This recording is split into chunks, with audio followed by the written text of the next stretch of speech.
Welcome to our session today as we continue with our topical discussion in employee relations.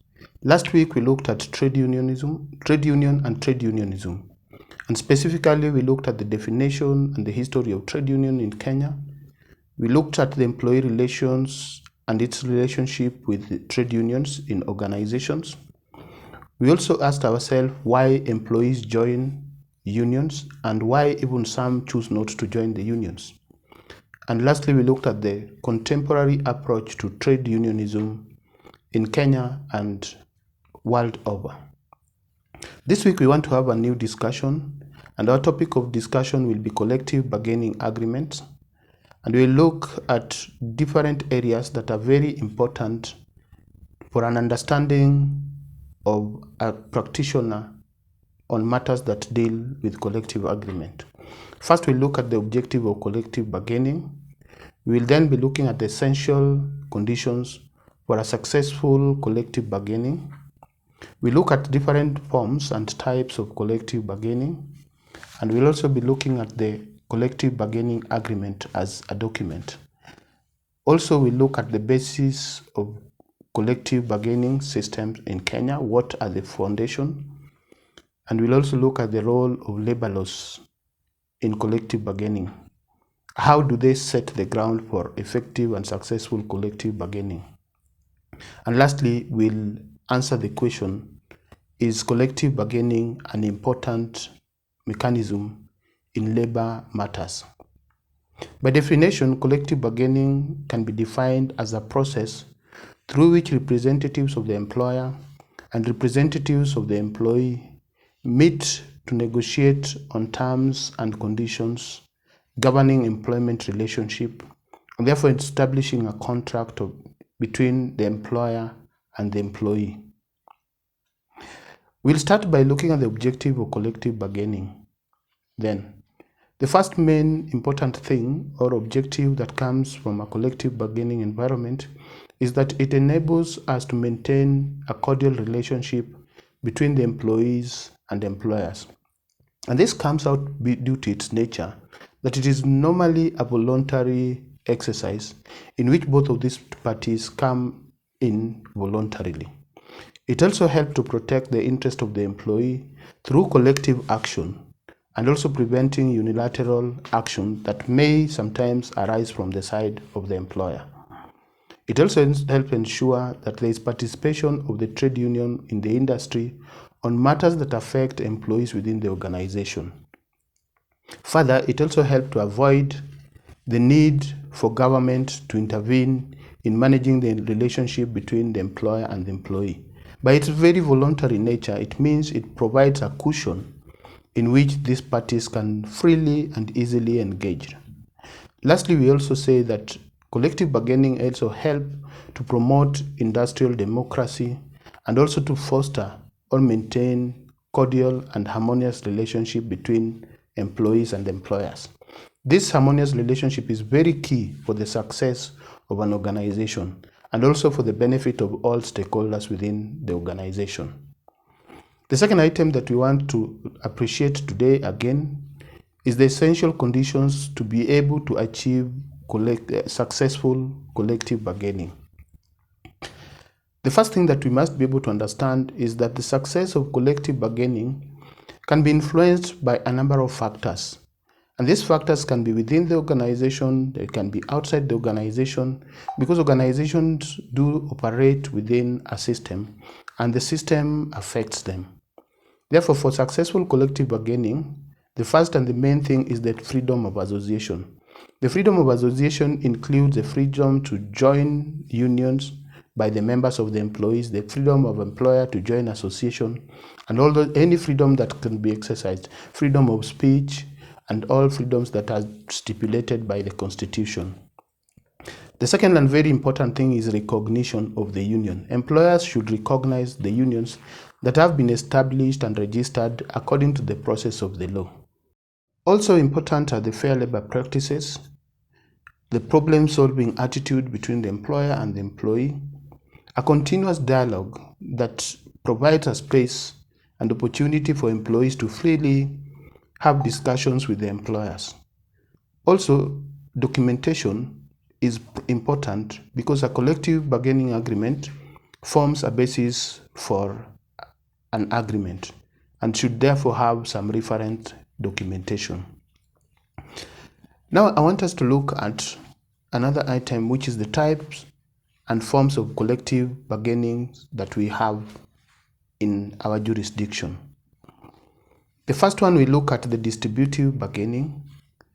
And in distributive bargaining is a form of bargaining in which one party benefits at the expense of the other. This normally do not provide a very good result, in the sense that at the end of the collective bargaining, one party feels that they are injured.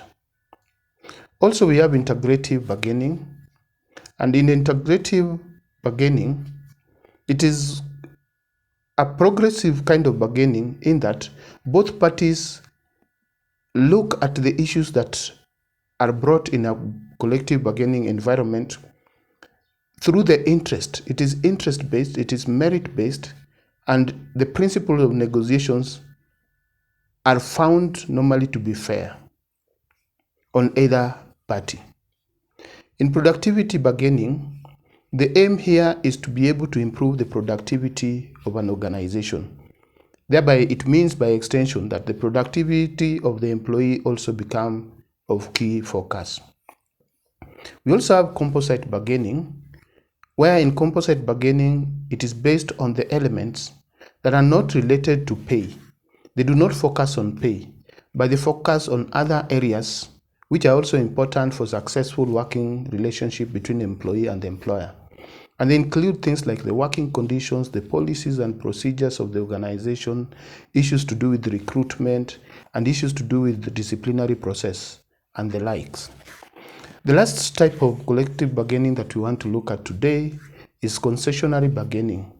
And in concessionary bargaining, it normally comes as a result of, for example, realizing the impact of the prior bargainings that had been put in place, and realizing that probably it is injuring one side of the parties. It could be either the employees or it could be the employers.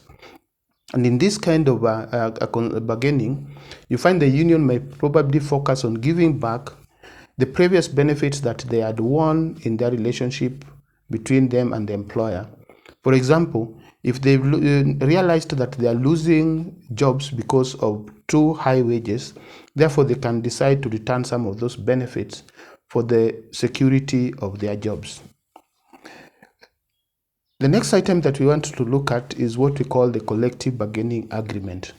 A collective bargaining agreement is a contractual agreement entered into between the employer and the employees through the trade unions and the employers association as a result of a collective bargaining process. The collective bargaining agreement only comes into force when it is registered through an employment and labor relations court. And the contents usually include, for example, the names of the parties to the agreement, that is the employer and the union, the wages, the wage rates, the fringe benefits, or even things like job classification. It covers the working conditions permissible between the employer and the employee, covering issues like breaks, severance pay and the likes, the working hours and overtimes that are likely to be there, limitations to strike and lockouts, and any other issue that normally takes place between the employer and the employees. So we want to look at the basis of collective bargaining system in Kenya. Generally, the collective bargaining system is governed by a number of things. For example, the principle of voluntary negotiation, the Industrial Relations Charter, which is a social agreement between the employers and employees, and also very key is the recognition agreement, which requires that the employer should be able to recognize unions and union members when they show the desire to join the trade unions. Next, we want to look at the role of labor laws in collective bargaining system in Kenya. And the foundation of labor law provides guidelines on the management of labor and labor relations activities in Kenya. Generally, the labor laws provides the bare minimum which should be adhered to by the employers, even in a collective bargaining environment. Therefore, it provides a minimum which should be looked at.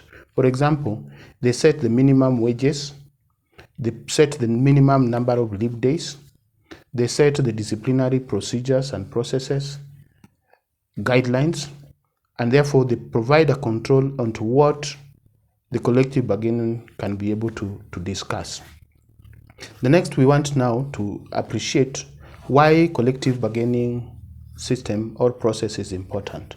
And we say that collective bargaining system is important in that it enables the organization between the employer and the employee, that is, to create a very democratic space in which both can be able to understand the benefits of each other. It also leads to facilitation and implementation of better decisions within the organization. It also helps in that agreement to define the rights and the obligation of each party in that particular relations.